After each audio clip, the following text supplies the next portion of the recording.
Bien, sean todos bienvenidos, bienvenidas a esta nueva entrevista para profundizar sobre las problemáticas centrales de nuestra América.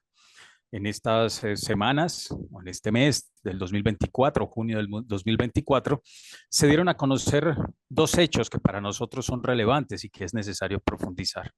Uno, la, eh, el logro de las víctimas, de un grupo de víctimas frente a la multinacional Chiquita Brands, en términos de su patrocinio, de su labor directa de financiar grupos paramilitares y la generación de víctimas, masacres, etcétera, su responsabilidad allí. Pero ese es en un juzgado de Estados Unidos donde se termina haciendo justicia y no en un juzgado colombiano. Lo mismo, la segunda noticia, en Argentina se presenta y se acepta una querella contra el expresidente Álvaro Uribe Vélez bajo la figura de la jurisdicción universal, que ahora profundizaremos, tratando de buscar la verdad. Y esta verdad que es solicitada por un grupo de víctimas de las llamadas falsos positivos, que en realidad son ejecuciones extrajudiciales, crímenes de guerra. Para profundizar este segundo punto, el que acabamos de mencionar, agradecemos que nos haya aceptado la invitación Sergio Arboleda, abogado de la Corporación Jurídica Libertad y quien es uno de los querellantes en este caso. Sergio, gracias y bienvenido.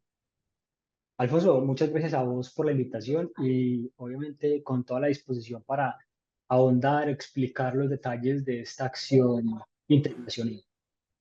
Perfecto. Empecemos por eso, Sergio. ¿De qué se trata? ¿En qué consiste esta querella y por qué tiene que presentarse en Argentina?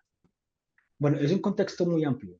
Tenemos una historia en el país de un Estado que ha violado los derechos humanos, que ha cometido graves infracciones al DIH, que ha cometido crímenes de lesa humanidad.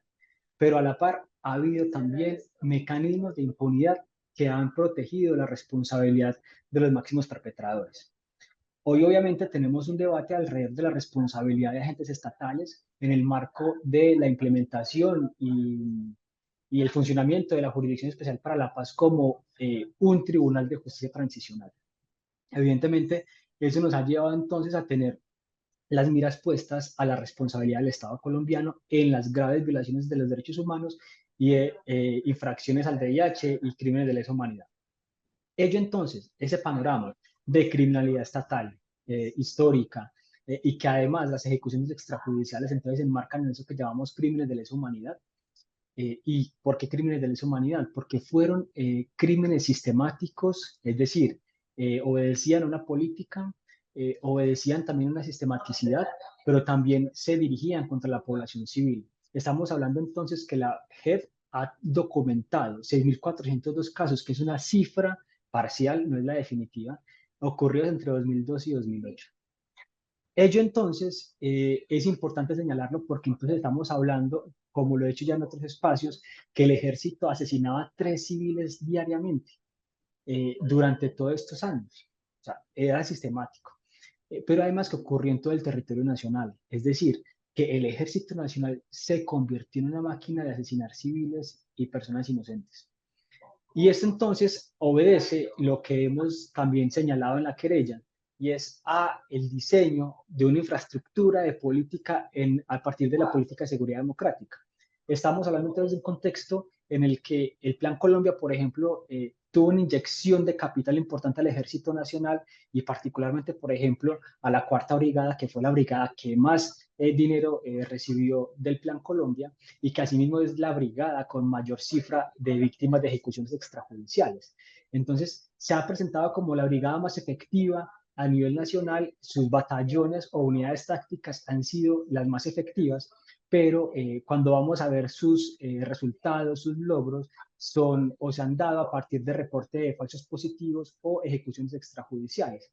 Desde el 2002 entonces, a partir de esa presión por la inyección de capital extranjero, también se le pedía resultados que se traducen en ejecuciones extrajudiciales y en muertes como el indicador que permitía medir esa efectividad de la brigada. Pero además es muy complejo también señalar que las víctimas no se elegían de manera aleatoria, no era cualquier víctima. había también un perfil de víctimas. Inicialmente entonces hubo una modalidad de víctimas elegidas a partir de su rol de liderazgo. Y allí entonces hubo comunidades que se señalaron la responsabilidad del Estado, del ejército. No sabíamos en ese momento que era tan masivo esta práctica, pero que luego cuando se fue masificando, incluso extendiendo el territorio nacional, también la selección de las víctimas iban volviéndose, digámoslo más tecnificadamente. ¿Qué quiere decir esto?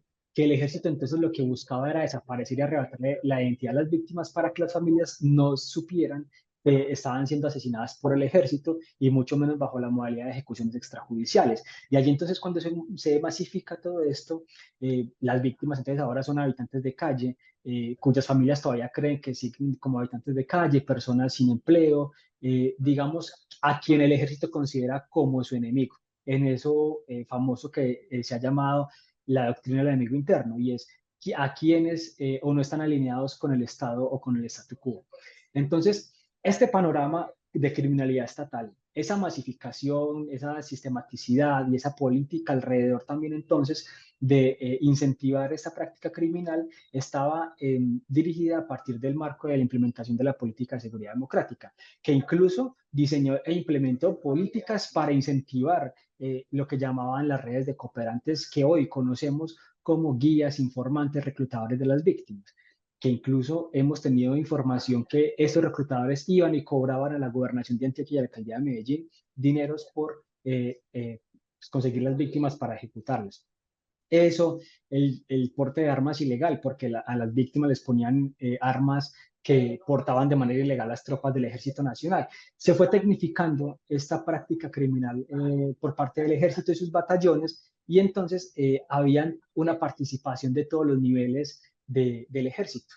Por un lado, entonces, se diseñaban las políticas que iban descendiendo: Ministerio de Defensa, Gobierno Nacional, Política de Seguridad Democrática. Entonces ahí ya llegaban las fuerzas militares, Ejército Nacional, los comandos conjuntos, las divisiones, las brigadas y los batallones.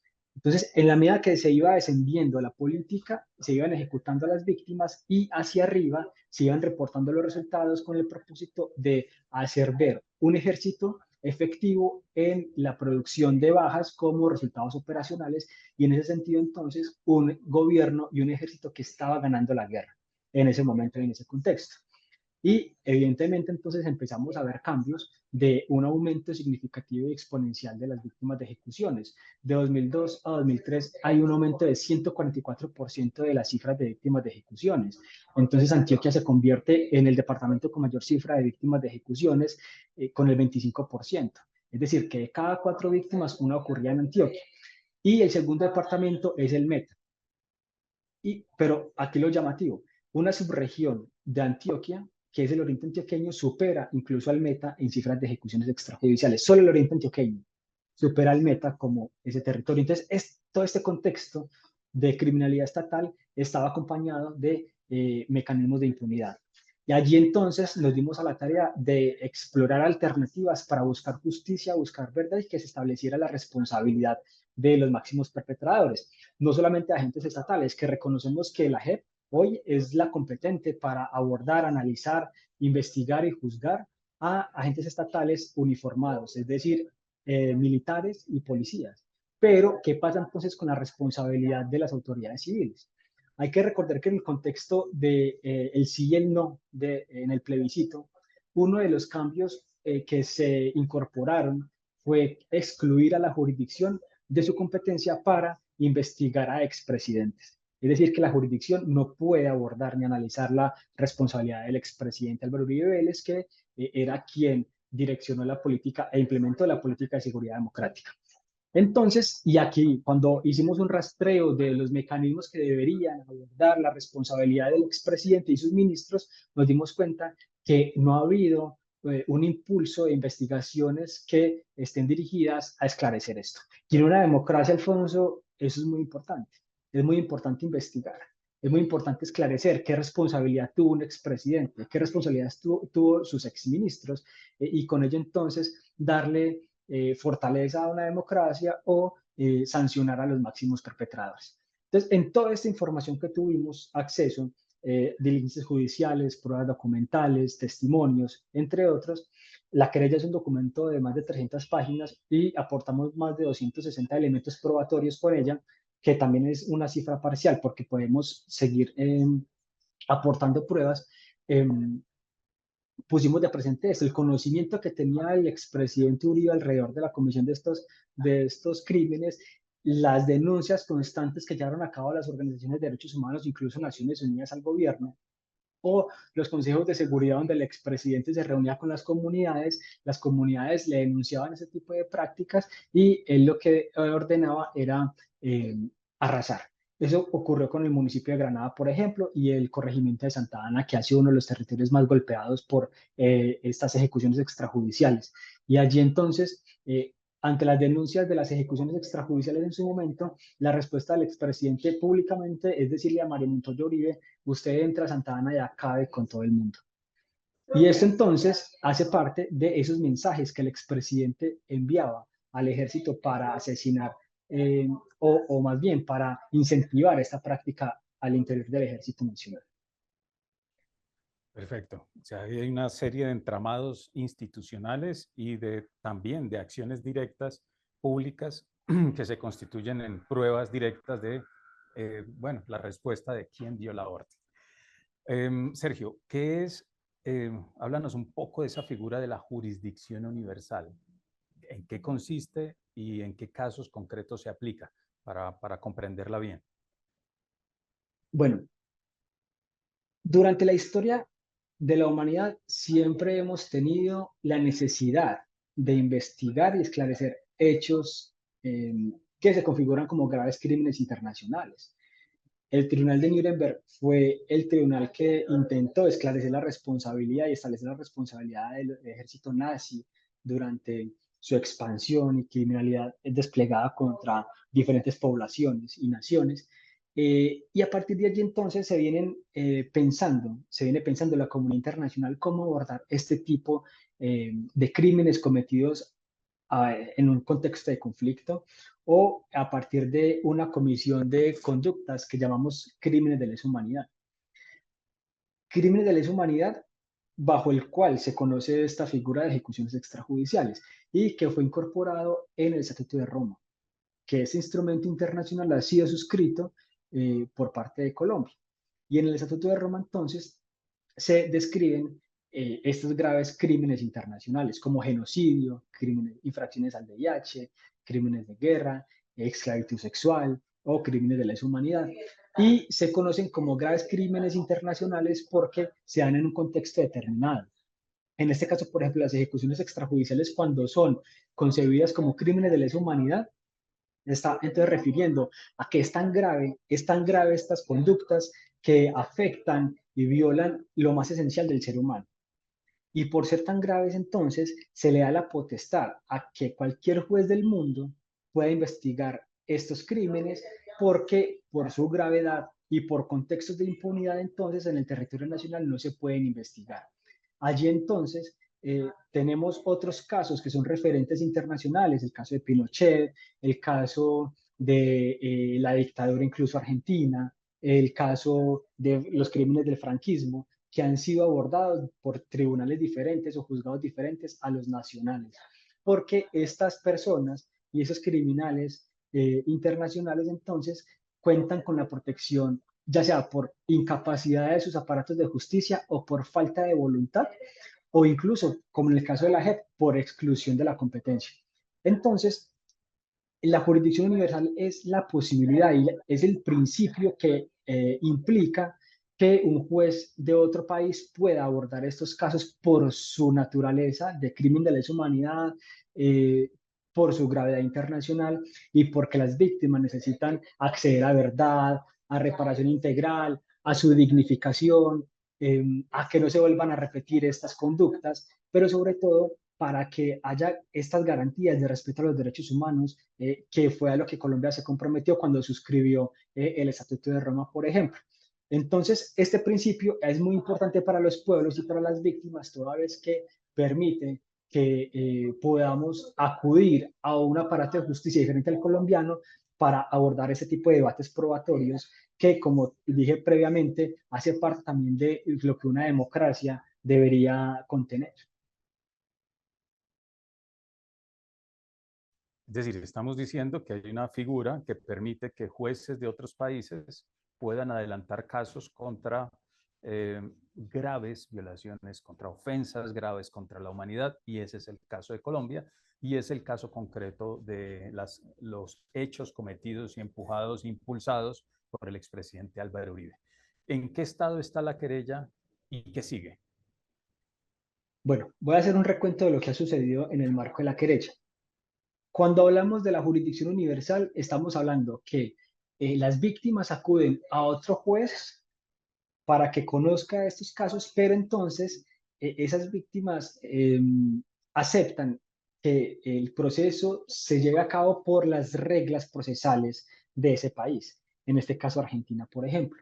Argentina ha sido un país que por su tradición e incluso por su historia vivida alrededor de la dictadura cívico-militar, ha tenido mucha experiencia en la investigación y abordaje de estos casos de crímenes de lesa humanidad. Tanto así que en su ordenamiento interno ha incorporado esta figura de la jurisdicción universal como principio y la posibilidad de que algunos jueces federales puedan entonces dedicarse a investigar y juzgar estos crímenes. Entonces, para Argentina no es algo nuevo que una querella llegue por esos casos. Entonces, en noviembre del año pasado acudimos allí con 11 casos de ejecuciones extrajudiciales En que noviembre de intentan, 2023, ¿cierto? sí, Noviembre de exacto, 2023, perfecto. sí, sí, noviembre de 2023, acudimos ante los jueces federales de Buenos Aires, Argentina, y allí entonces llevamos 11 casos de ejecuciones extrajudiciales. 11 casos que reflejaban esas modalidades de ejecuciones extrajudiciales y eso que hablábamos ahora de cómo elegían a las víctimas, qué tipo de víctimas o qué poblaciones son afectadas. Esos 11 casos están entonces, digamos, caracterizados por 4 familias cuyas víctimas fueron identificadas, que las víctimas ejercían liderazgos en sus comunidades y que fueron ejecutadas por el Ejército Nacional. Y hay otras 7 víctimas que aún se encuentran sin identidad. Y es muy importante este último dato porque justamente lo que quería el propósito del Ejército Nacional cuando había víctimas sin identidad era justamente que se quedaran sin identidad para quitarles la protección del ordenamiento legal o incluso del aparato de justicia y logrando poder acceder a un mecanismo diferente al colombiano por parte de las víctimas sin identidad, es también garantizarles que eso no siga ocurriendo. Eso es muy importante. Entonces ya no es solo aquí el esfuerzo por establecer la responsabilidad del expresidente Uribe Vélez y sus exministros, sino también de darle una identidad a estas víctimas, que es muy importante también. Entonces presentamos la querella, como te dije ahora, un documento de más de 300 páginas con 260 elementos de prueba que dan cuenta del conocimiento que tenía el expresidente Uribe de lo que estaba sucediendo, de las políticas implementadas en el marco de la política de seguridad democrática, de los incentivos presentados a los militares y a los civiles que se dedicaban también en esta maquinaria y en esa estructura criminal dedicada a la producción de ejecuciones extrajudiciales y de bajas como ese indicador que permitía establecer entonces o dar la imagen o la idea de un ejército efectivo. Y esta querella, este documento, entonces lo presentamos, lo radicamos y posteriormente fue ratificado en el proceso argentino. Entonces se llama posteriormente a las víctimas para que ratifiquen su voluntad de que sea presentada esta querella y sea investigado esos hechos dentro del procedimiento argentino.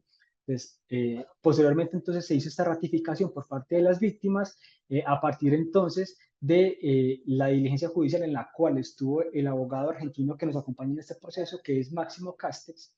Y posteriormente entonces lo que hizo el juzgado federal fue solicitar a la CPI información acerca del estado actual de la investigación de Colombia. Si hay una investigación en la Corte Penal Internacional alrededor de las ejecuciones extrajudiciales. La CPI también respondió, dijo no hay una investigación por esos hechos. Hay que recordar que Relativamente hace poco, el fiscal de la CPI decidió darle cierre al examen preliminar de Colombia, aduciendo que la Jurisdicción Especial para la Paz entonces es un mecanismo efectivo y idóneo para abordar, juzgar y sancionar estos graves crímenes. Sin embargo, como plantea ahora, la responsabilidad de esas autoridades civiles se quedan entonces excluidas de este caso. Una vez entonces responde la CPI, bueno, también hay que contar que el juzgado ofició al fiscal también para que diera su concepto alrededor de esta investigación.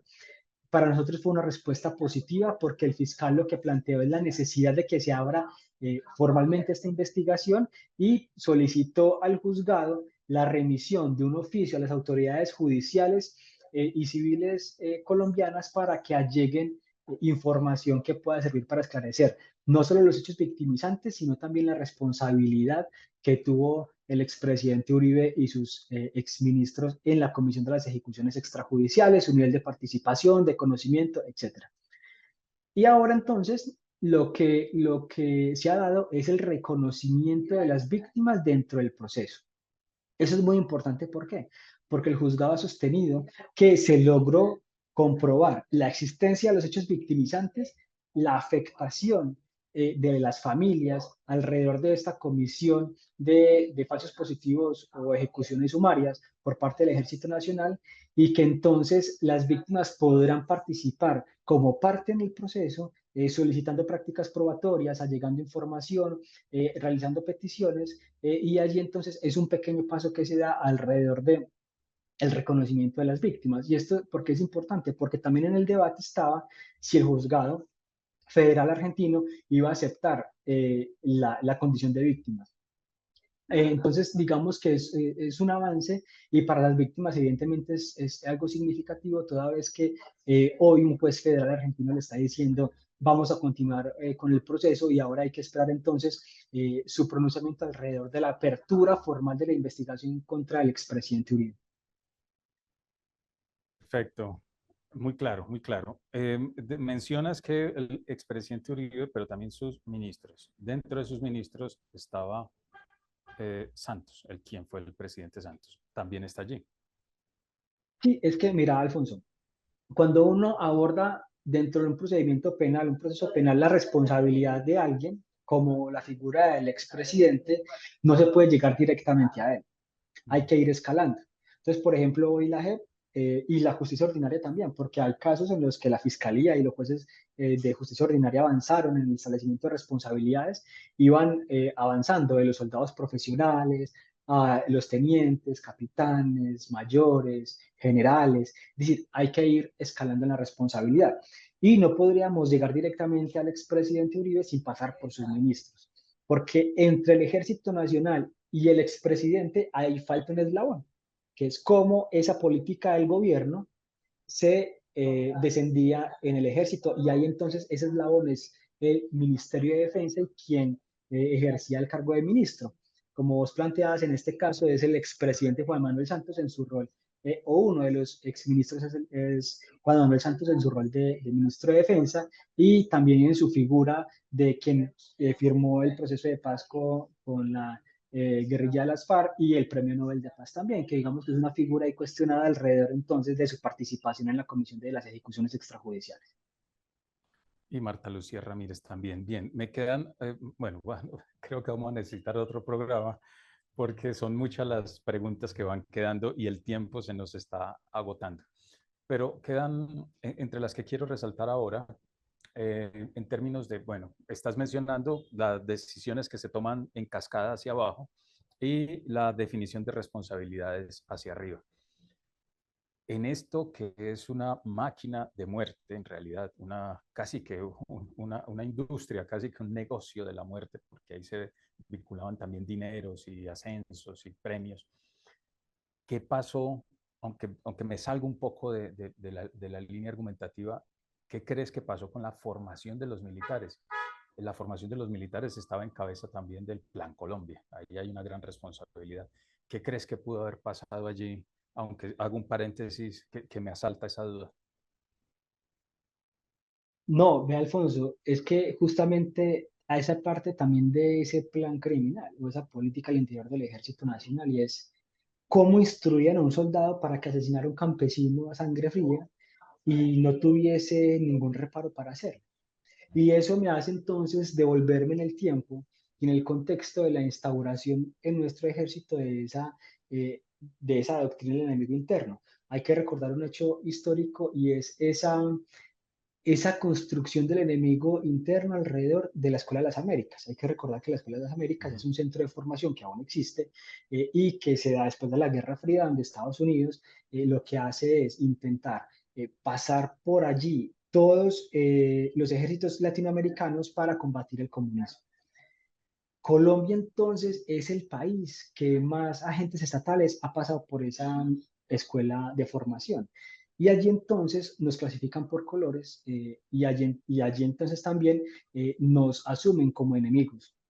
Y esa doctrina, por ejemplo, es la que ha fundamentado la formación de los agentes estatales.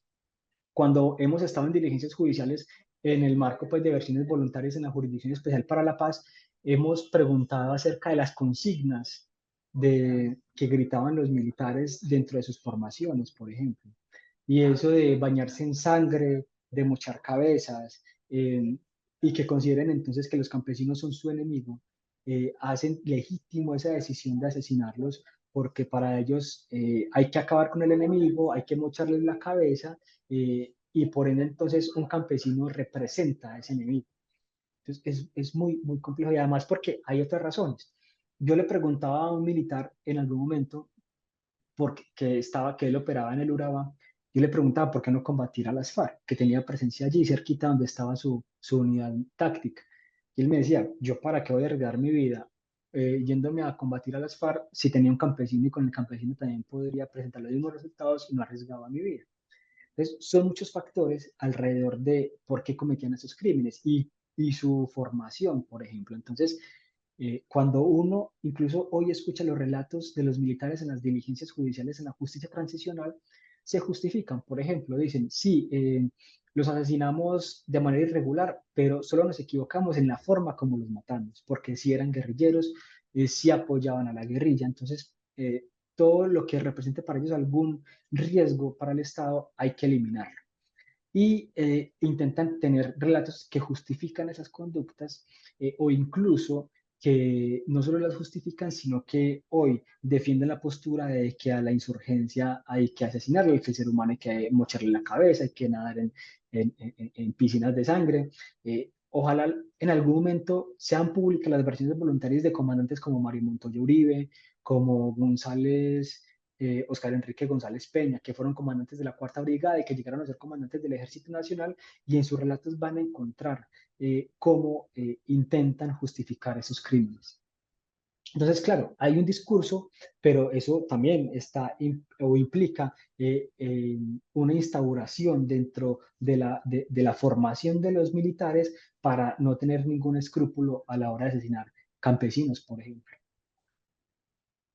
Es bastante complejo y hay que profundizar, pero interesante y a la vez preocupante que se avance en este proceso, en esta querella, porque es la búsqueda de la verdad, una verdad que aún nos deben, una verdad que aún está pendiente, a pesar de una comisión de la verdad y a pesar de una jurisdicción especial para la paz. Lo digo porque acabas de mencionarlo, se cercenó su funcionalidad. Es decir, no puede investigar a expresidentes a menos de que se presenten voluntariamente, no puede investigar a terceros a menos de que se presenten. Y ahí están los empresarios, el gran empresariado, y por eso mencioné al principio el tema de la Chiquita Brands. Es una de muchas empresas que patrocinaron esta orgía de muerte y de sangre. Y que me preocupa también y nos preocupa también que muchos de estos elementos aún perviven hoy, porque la verdad es en función de la no repetición. Y muchos de estos elementos de la continuidad del paramilitarismo, de las alianzas entre el ejército y sectores criminales perviven y entre empresarios y paramilitares aún perviven. Entonces, que esta verdad en realidad nos lleve a la no repetición. Sergio, llegamos al final. En realidad está muchas preguntas abiertas. Entonces te agradecemos si volvemos a citarnos, a desarrollar ya un elemento que nos queden de estas entrevistas, preguntas que nos queden de estas entrevistas para seguir profundizando sobre este tema que es central para el país. Porque a pesar de tener un gobierno progresista, el sistema, o lo que llamamos el régimen político, continúa vivo y pervive allí, está presente y necesitamos identificarlo como sociedad. Entonces, agradecerte por este tiempo, por tu tiempo, y ya nos estaremos encontrando para otra entrevista y seguir profundizando este tema. Alfonso, no, muchas gracias a vos. A nosotros nos interesa muchísimo hacer pedagogía con las personas y sobre todo con las víctimas, porque el paso que sigue es que las víctimas de ejecuciones extrajudiciales lleguen a ser parte de la querella y que puedan aportar elementos de conocimiento, información que permita avanzar en este proceso y en esta solicitud de verdad y de justicia que las víctimas históricamente han exigido. Muchas gracias. No, gracias a ti. Y nos seguimos entonces conversando. A todos quienes nos siguen, nos escuchan, nos estaremos encontrando en una próxima entrevista para seguir profundizando sobre estos problemas que son centrales para entender nuestro contexto y nuestra sociedad. Muchas gracias.